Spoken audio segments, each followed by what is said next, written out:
The interesting thing about Katt Williams is that he's generous and vindictive. Do you know that all the people that he was dissing basically are having tours or events coming up soon? So he's promoting them and dissing them at the same time. But I'm going to point out how ridiculous and petty Katt Williams is. Are you related to Luda?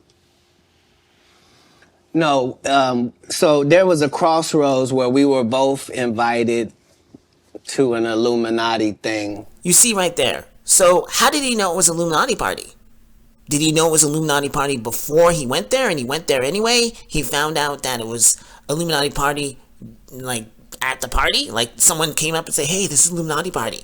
Or he found out afterwards. And you have to understand that a secret organization is not going to advertise like, hey, you know, party over here, Illuminati over here. They're not going to do that at all. It doesn't make any sense. So that's why you have to ask questions, because if you don't ask questions, then there's simple people out there who will definitely believe what he's saying is factual. The smart ones of us are saying like, well, how does he know it's an Illuminati party? You understand? We're going to ask questions. But there's other people, you know, he's popular, they like him, so they don't ask questions. And it had to be one or the other of us, and decisions had to be made. So it was both of us, we were equal.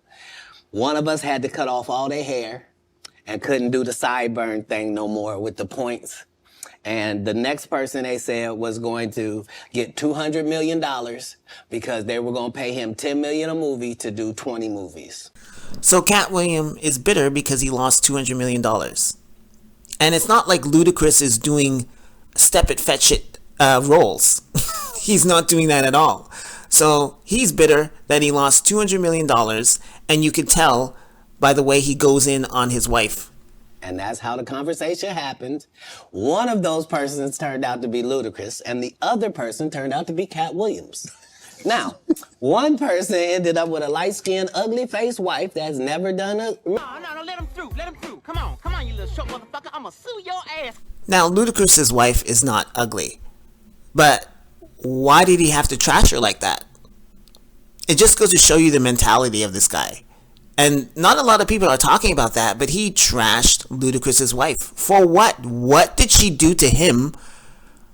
And what did Ludacris do to him for him to trash his wife?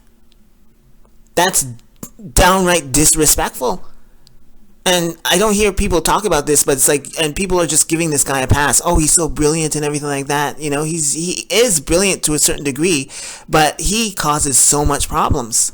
And he has to be called out. Remember I told you that if I say that, it applied to 7 people? Yes. It's part of what they give you. Okay? I didn't get it. I'm not mad about it. How much money they give? 200? Sir, Fast and Furious is on what number right 10. now? Ludacris did about 6 Fast and Furious movies, so I suppose he has 4 more to go. So, you see, I'm telling you, that's why you have to ask questions and you have to challenge people, especially when they're like talking nonsense in your face. And Shannon Sharp, yeah, I know he considers himself an entertainer, but you have to ask questions. You're a conversationalist, he says. He's a conversationalist. Well, in a conversation, you ask questions. You don't just let the person talk and stuff like that. I mean, especially when they say something ridiculous, and especially if they're disrespecting other people. It's like, well, why would you say that about his wife? You know, not everybody finds you attractive. They're going to find you ugly. There's many women that find Katt Williams ugly. Many. And there's many that don't. I mean, like, this guy is just full of himself. It just gets on my nerves. You know what? I'm tired of your presence. Dismissed. Motherfucking atheists done got out of hand. Now they want to tell us what the fuck we believe. I mean, you believe in God, so that means you don't believe in science. What the fuck is you talking about? Motherfucker, I prayed to God before every science test.